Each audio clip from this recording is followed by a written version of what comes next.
My name's Ed Piskor. I'm Jim Rugg. Today we're going to be looking at one of the craziest collaborations in American comics history, the Silver Surfer 2-issue miniseries by Stan Lee and Moebius. But This is a good one. Yes, but first, little business. Octobriana, 1976. This is my latest comic. It is the world's first blacklight comic printed with fluorescent ink, and it is in comic book stores everywhere right now, but selling well. So if you want one and you come across it in your local comic shop, pick it up because it may not last. And if you want to know how I made it, there's a 350-page process zine on my website, jimrugg.com, that'll answer all your questions. Patreon.com/EdPiskor for the serialized Red Room comic strips. It's going to see a paper edition come 2021. 2020 is a production year. Early adopters can get a look at the comics at the Patreon. $3 gets you the archive. Issue 1 is almost completely up there and at a high enough resolution that you can print off your own bootlegs if you like reading comics on paper like we do. But today, Jim, task at hand, the Silver Surfer miniseries. Incredible. I picked this up cheap whenever I was a kid, just randomly kind of. I didn't really know what was up. I think it may have been my first Moebius. Yeah, this definitely my first Moebius. My dad would just get these boxes of comic, long boxes, for $7 or something at the flea markets. I need to comic shop with him. The 1990s comics investor, speculator, became the 1995 liquidator, and I reaped the benefits of all of that. So yeah, this is absolutely my first Moebius, but I heard of him, and this is a weird comic. Completely, and it's worth doing a couple of pages, as comparison, because in the collection it's recolored. Yeah. Not recolored by Moebius, but he oversees the coloring. I think it's John Wellington, a guy he's collaborated with. Marvel had reprinted a bunch of Moebius stuff in their epic graphic novels, right. So they had a relationship with Moebius. The story is that Stan Lee, I think, is at Comic-Con next to him, and they start talking about doing something together. The nice thing with the book is it does have these are like Moebius, notes on things, right. on wanting to do American comics. This is something we kind of talk about with these different industries around the world and how they have different practices, styles, genres, all this stuff.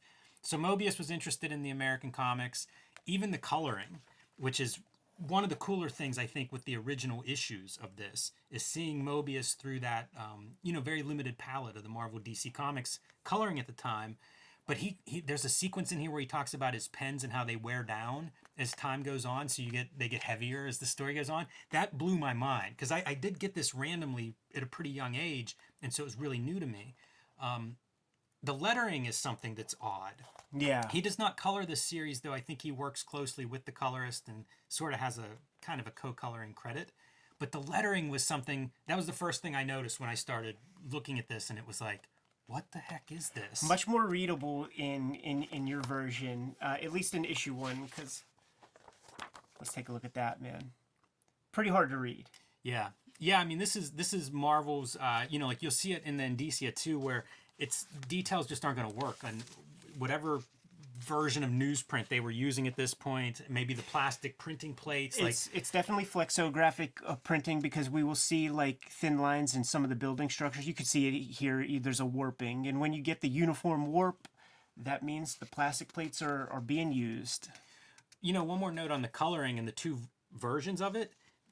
Shades of Batman Year One, where your original issues are colored using that traditional process, and then it's recolored for kind of the book graphic novel collection edition. Very cool to see the plots that Moebius worked from and how the pages turned out, the Stan Lee plot, because this is the least verbose Stan Lee comic that's ever existed. Here's my question on that. This lettering is in the ink. Moebius draws a lot in ink.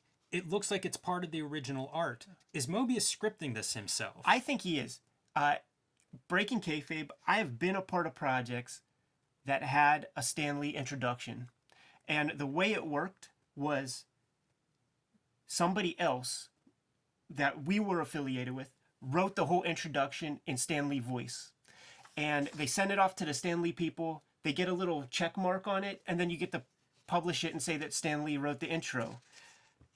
I think that that's what happened here, because there's never been a less verbose Stan Lee comic, but to argue against that, There's some Stanley cheesiness in here towards the end. Yeah, I mean, I could be wrong. It could be lettered on top. I love this sequence though. This is where we're first going to see the Silver Surfer. It looks like this homeless guy Yeah. carrying what has to be a surfboard. Obviously, Right. It's not disguised very well, but it's. This was just a weird comic for me. You know, like I didn't know Surfer very well. I didn't know comics very well at the time, and so this is a little bit of a future story, a future setting.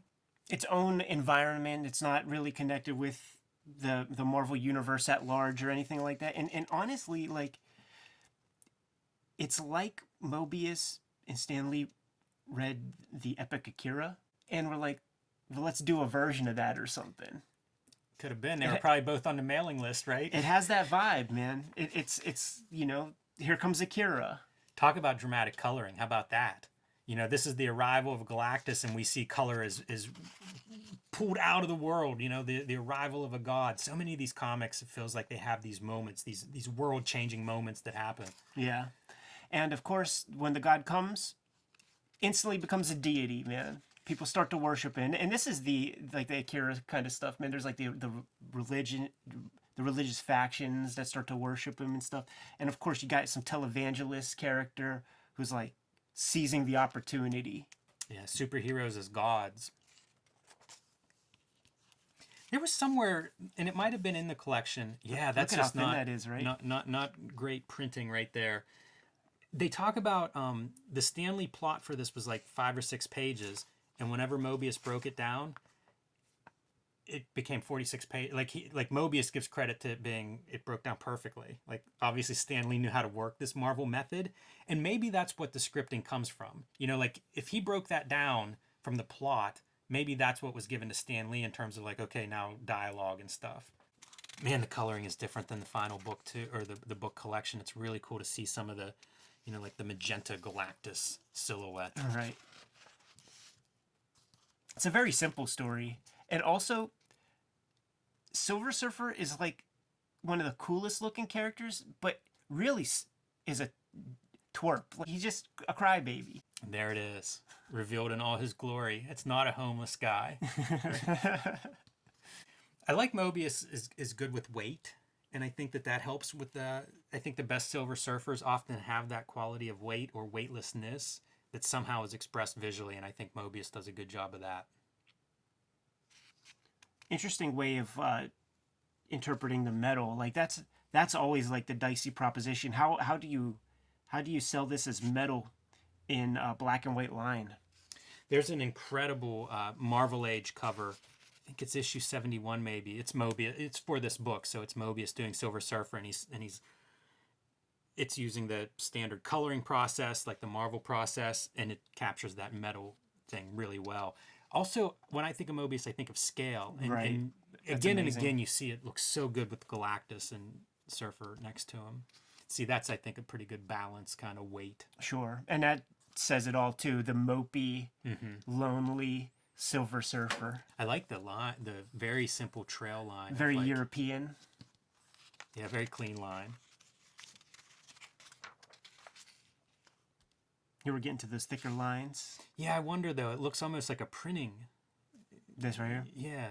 It's funny how much you can see it in lettering, you know, like there are some pages where it's just very heavy, a lot of ink. Must have re-inked the rollers or something in that point. I like how like the whole universe is Moebius universe. You know, there are just these errant stairs in places, and it's really cool, man. You know, I mean, sometimes you'll see guys switch books or characters, or someone, you know, maybe from indie comics comes to mainstream, and often you lose part of what they are. Moebius is 100% Moebius. Yeah, it's really cool. This was mind-blowing stuff for a young reader, for me. Me too. The magenta is always that's Galactus's color. Like, you don't see that color if you don't see Galactus in this comic. I was going to kill you just moments ago. See, that's like Stanley. Stanley wrote that. But you saved me. I feel pretty confident. I bet that's what happened. Yeah. I bet he was given pretty good layouts, and Stanley dialogued and scripted everything from that. Boom. Bringing media into the narrative. This is all great. Like all the shadowy stuff where it's like one line does everything. That's some badass stuff, man. It is. That's what comes up again and again, is the idea that Moebius was interested in this kind of coloring. And it was, there was an earlier Marvel Age. This is a fun thing to do some research on. There was an earlier Marvel Age where the epic graphic novels were like previewed or whatever, and they were colored this way. Oh, that's nice. And so, you know, like that comes up where supposedly he liked seeing his art in that kind of American color treatment. And so that was one of the things he wanted to see here. Interesting that the collected book isn't, you know, doesn't follow it, but it's cool. I mean, you can find these pretty cheap. More cool scale stuff here. Cool color stuff with the different setting. Yeah, different really color. nice. Putting yellow against the magenta and the blues, like whoever's coloring this is thinking of those primary colors. Yeah, allowing some space for the. That looks like it might be just 25% yellow. It could be. He does really well throughout this both of these issues of negative space. You know what? Open kind of stuff. It definitely is 25% yellow because you could see just like a little swath of color right there. And there as well, because you could see the white cut into it. This is 1989. Like, this is close to something like Jeff Darrow's Hard Boiled is 1990. So funny to see these guys like doing American comics around this time period and what their work looks like. Look at that olive color. You almost never see this color get used in the 4-color process. Yeah, it's None of strange. these colors really. Like everybody sticks to the primaries. Look, he's now a full-on devotee of Galactus. And you know it from his colors. That's a great panel of Galactus face. Yeah, just like this monolithic. It's like you know, let's compare him to a Statue of Liberty or something. Very chiseled. Yeah. Wonder what all characters they discussed doing. This is a perfect fit. I can't imagine a better one, but it is funny to imagine, like, because they did the series of Moebius Marvel character posters. Right. Like Spider-Man, he'd probably do a killer Spider-Man. He did one in one of those posters, I think. He did a Iron Man. Yeah, Punisher, and Elektra. Yeah.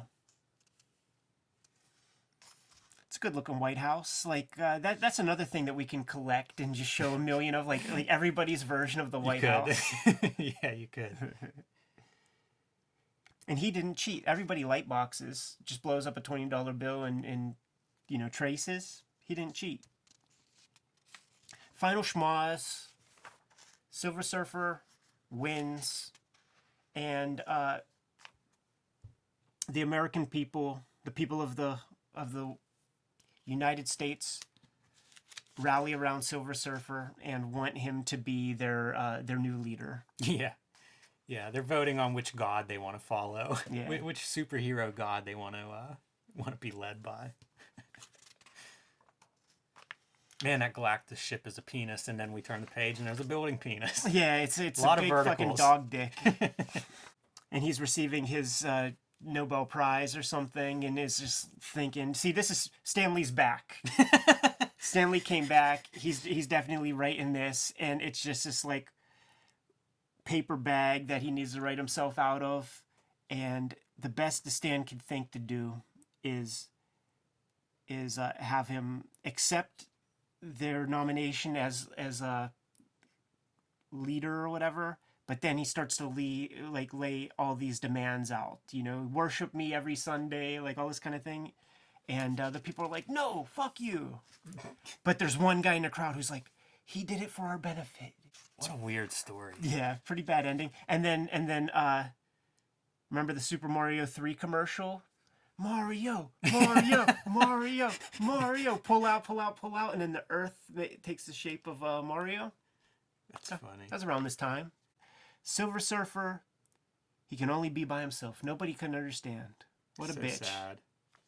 You know, I have like the original Surfer series has been reprinted a million times, but Yeah. I got an issue somebody had sent us, and it's beautiful. Like it's unbelievable how good it looks. Buscema art. It is, but you know, it seems like whoever was coloring it was really bringing their A game. He seems to glisten. It just looks spectacular.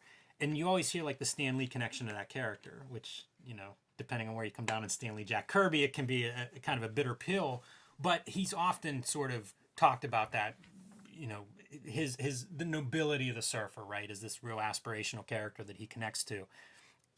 I think that you see that in all of these stories, you know, where they are grandeur. Yeah. It's almost god chess pieces characters, you know, more than superheroes. Like, this is not Spider-Man at all. It shows off Stanley's level of writing ability because he's aspiring to something Yeah. that he's not quite reaching. Right. It is purple prose for the 7-year-olds or Right. something. Yeah, well said.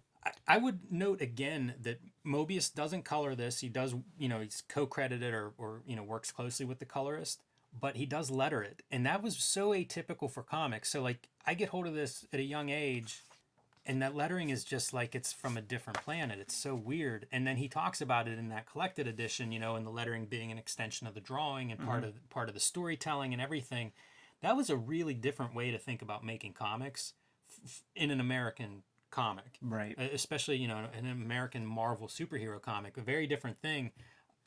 All these little pieces are the stuff that then I would just cling to, and I would just turn over in my head again and again and think like, oh yeah, the lettering's really important. It's part of the drawing. You know, I just realized, like, this is where the Quentin Tarantino rewrite in Hunt for Red October is where it comes from, man. The argument between who draws the best Silver Surfer, Moebius, and I think Denzel Washington's like, we all know it's Jack Kirby. I forgot about that. Where do you come down on it, man? John Buscema's Silver Surfer is pretty spectacular. Yeah, I have no dog in the fight. Like, I sort of could care less. Eddie, how about get out of here? Yeah, that's it. Kayfabers, like, follow, subscribe to the YouTube channel, hit the bell. We'll notify you when the next videos are available. Octobriana's in shops, but not for long, so you better buy that baby as fast as you can. The Red Room comic strip is being serialized on Patreon right now, patreon.com/edpiskor. $3 gets you the complete archive. You can subscribe to the Cartoonist Kayfabe e-newsletter at the links below this video to keep up with everything we're doing. You can find Cartoonist Kayfabe t-shirts and merch at the links below this video. And Ed, I gotta say one more time before we get out of here, I love these covers. Beautiful Totally. covers, man. And I have to say that I decided that Kirby's my Silver Surfer. I was thinking about a couple splashes. I'm in that camp. Give them the marching orders, Jimmy. Read more comics.